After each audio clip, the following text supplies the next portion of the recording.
What gets in the way of mental health professionals admitting they are wrong? What's at risk if we were to practice humility and understand we're not going to get it right all the time?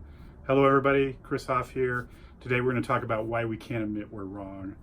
A couple of months ago, I gave a presentation at the American Family Therapy Academy conference on rupture and repair in the therapeutic relationship. And part of this presentation was acknowledging how hard it is for folks, in this case professionals, to own they have made mistakes. If there's anything that might provide some healing in today's climate, I believe it is the ability to own our mistakes, practice relational accountability when we're wrong, and properly make amends when these mistakes happen. Easier said than done, I know. Before taking a look at what gets in the way of admitting we were wrong, let's look at the idea of creating cultures where failure can be embraced. I love this quote by Jack Halberstam, who wrote the great book, The Queer Art of Failure. And this is the quote: under certain circumstances, failing, losing, forgetting, unmaking, undoing, unbecoming, not knowing may in fact offer more creative, more cooperative, more surprising ways of being in the world. Forever we have lived under the ethic of performance and perfection. This stance could be attributed to late-stage capitalism, among other things, but regardless its source, its effects have been damaging. Whereas embracing failure opens up all sorts of avenues for more creative living, work, and innovation.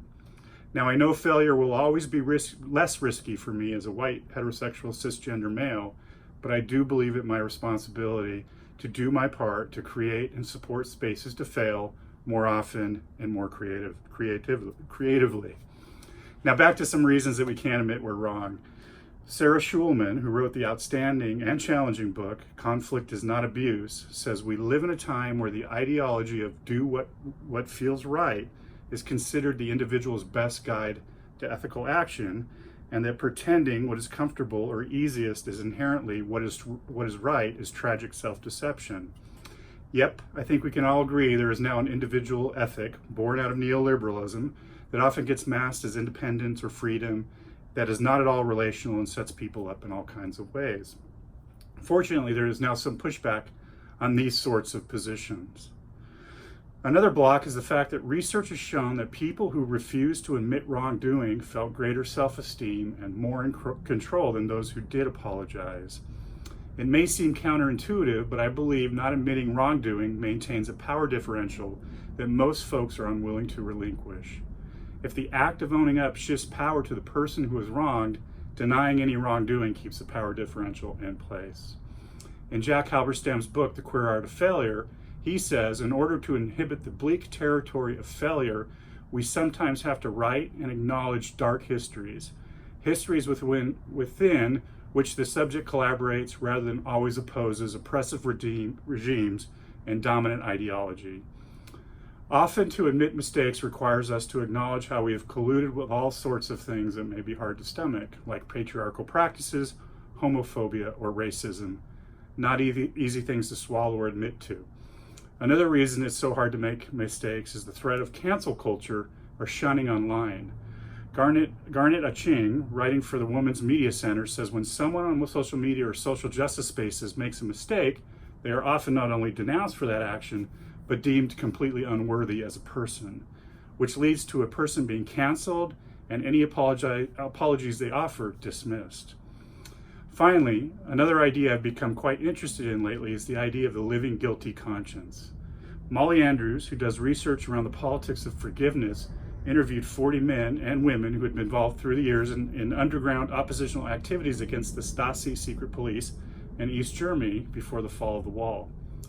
She wrote how she became aware of the complexity of the situation when speaking with longtime anti-state activists and a leader in the East German women's movement. This woman shared how these former secret police, now members of her own community, can't forgive us for what they did to us. We are their living guilty conscience. We're still alive. We experienced it all.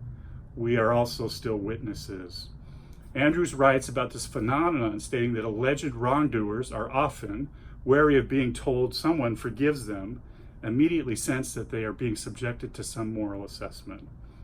This sort of experience leaves me thinking how professionals may view their clients when they make a mistake. Do their clients become a guilty living conscience?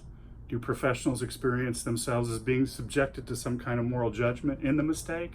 which requires them to sweep aside the mistake or wrongdoing because to admit it would be just too much? Does this create what Andrews calls the paradox of the offended offender, in which an offender who does not contest the reality of their offenses nevertheless feels offended in the enumeration of grievances? Much to think about here. So what's a way through?